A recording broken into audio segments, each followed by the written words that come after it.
Let's see 16th of June की energy जो है किस तरह की रहने वाली है और क्या होने वाला है। 16th of June 2022 guides angel, 16th of June 2022 क्या होने वाला है, क्या हमें पता होना चाहिए, किस तरह की एनर्जी है।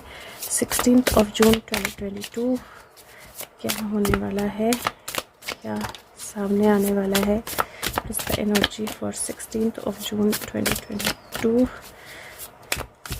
यहाँ पे भी मुझे लगता है 2 ही कार्ड्स आएंगे और let's see what is the energy like. Okay, so 9 of swords और नाइट ऑफ सोर्ड्स, 9, 10, 11, 12 नंबर 3 की एनर्जी। और मुझे ऐसा लगता है कि किसी डर को फेस करके किसी चीज़ के लिए आपको प्रिपेयर होना पड़ेगा। यहाँ पे अगर आप देखो तो ये पर्सन जो है ये सोने की कोशिश कर रही है, बेड में है, यहाँ एक ब्यूटीफुल पिक्चर है, लेकिन यहाँ पे आपको स्वॉर्ड्स दिखाई देंगी। 9 स्वॉर्ड्स हैं और यहाँ पे डेविल हॉर्न्स हैं, यहाँ पे पंजा है, यहाँ पे चमगादड़ है, अलग अलग तरह की चीज़ें जो हैं उन स्वॉर्ड्स के ऊपर हैं। और वो स्वॉर्ड्स जो हैं वो आ रही हैं इसकी तरफ, रोशनी जली हुई है, वो नॉर्मल एनर्जी में है, लेकिन उसको कुछ चीज़ें सुनाई दे रही हैं, कुछ चीज़ें दिखाई दे रही हैं, कुछ चीज़ों को लेकर वो परेशान हो रही है। It could be a bad dream जिससे वो उठी है, it could be anxiety, it could be stress, it could be a situation जहाँ पे जो पिछले दिन की एनर्जी है या जो ड्रीम की एनर्जी है उसकी वजह से उसको कोई स्ट्रेस हो रहा हो, या फिर किसी टास्क पे उसने जाना है, किसी टास्क के लिए उसने रेडी होना है। टास्क डिफ़िकल्ट है,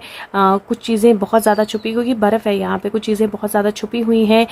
एक फ़ाइट की ज़रूरत पड़ेगी, एक लड़ाई की ज़रूरत पड़ेगी। और यहाँ पे अगर आप देखें तो उसने स्वॉर्ड को पकड़ रखा है दोनों हाथ से, और स्वॉर्ड का कवर नहीं मुझे यहाँ दिखाई दे रहा है, डायरेक्ट स्वॉर्ड दिखाई दे रही है जो उसने अपने हाथ में ही पकड़ के रखी हुई है।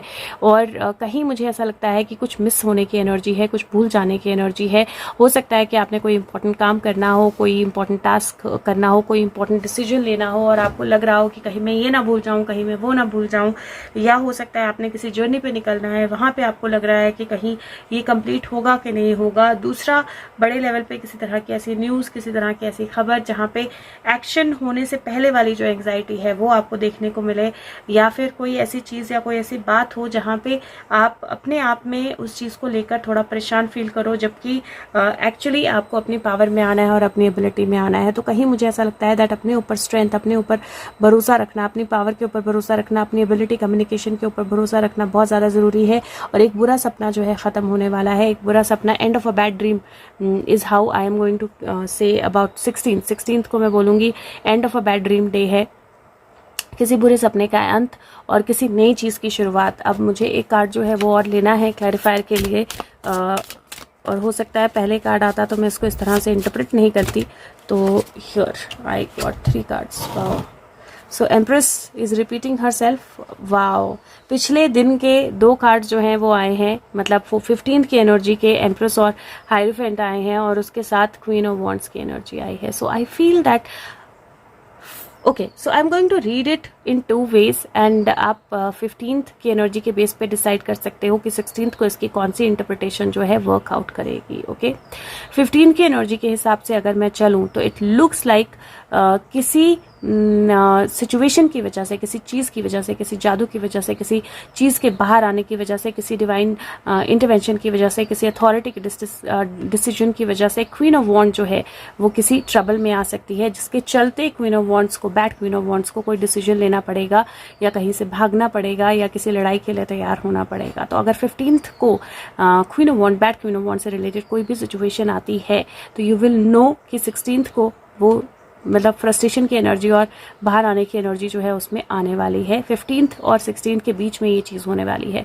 दूसरा, दिस कुड ऑल्सो मीन कि जो आपकी मदर नीड या लॉन्गिंग की एनर्जी है, या जो भी 15th को डिसीजन आएंगे, स्टेप होंगे, नॉलेज मिलेगी, गाइडेंस मिलेगी आपको, हो सकता है कि वो आपकी इंट्यूशन या आपके माइंड को कुछ इस तरह से इन्फ्लुएंस करे, या कोई ऐसा मास्क जो है वो सामने उतर जाए, या कोई ऐसी छुपी हुई चीज़ जो है वो सामने आ जाए, या कोई ऐसा हिडन सिचुएशन जो है वो सामने आ जाए जिसमें आपको अभी हाफ ट्रूथ का ही पता लगे। यहाँ पे आप देखो एक छोटा सा सूरजमुखी है जो सूरज की तरफ देख रहा है, घोड़े की एक आंख जो है वो ढकी हुई है, तो जिसमें आपको हाफ ट्रूथ ही पता लगे और उसकी वजह से आप थोड़ा सा परेशान हो, बिकॉज सूरजमुखी भी पूरी तरह से नहीं दिखाई दे रहा है, the sunflower you can't see it fully, so and you see her knee, there is something wrong with the knee and you can see only 1 leg.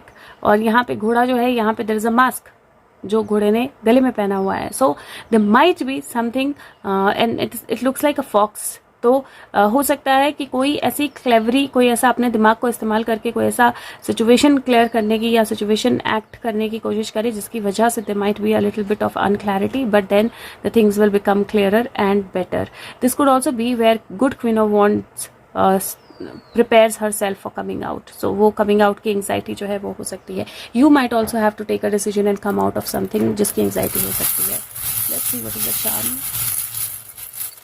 Okay. Here, see, snow पक्का कुछ बर्फ पिघलने वाली है, कुछ सीक्रेट्स जो हैं वो बाहर आने वाले हैं. 15th और 16th की एनर्जी के बीच में ये होने वाला है दैट कुछ सीक्रेट्स जो हैं वो बाहर आने वाले हैं एंड दो secrets are going to give hard time to some people, anxiety to some people. Keep yourself balanced and you will see it better. Pay close attention to your dreams. अपने सपनों पे पूरा ध्यान दें और अगर कोई टास्क है जो आपको कंप्लीट करना है जिसको लेकर आपको एंग्जाइटी हो रही है तो डोंट गेट वरीड, क्योंकि आप बहुत अच्छे से कर पाओगे और आपके पास वो सब कुछ है जो आपको चाहिए उस टास्क को कंप्लीट करने के लिए. A new sun is rising. और जब सूरज उगता है तो सारी बर्फ पिघल जाती है, स्नोमैन भी पिघल जाता है. तो that's the energy. So let's see on 17th क्या एनर्जी रहने वाली है. और हो सके तो वीडियो को लाइक करें, सब तक पहुंचाएं, शेयर करें. Thank you so much.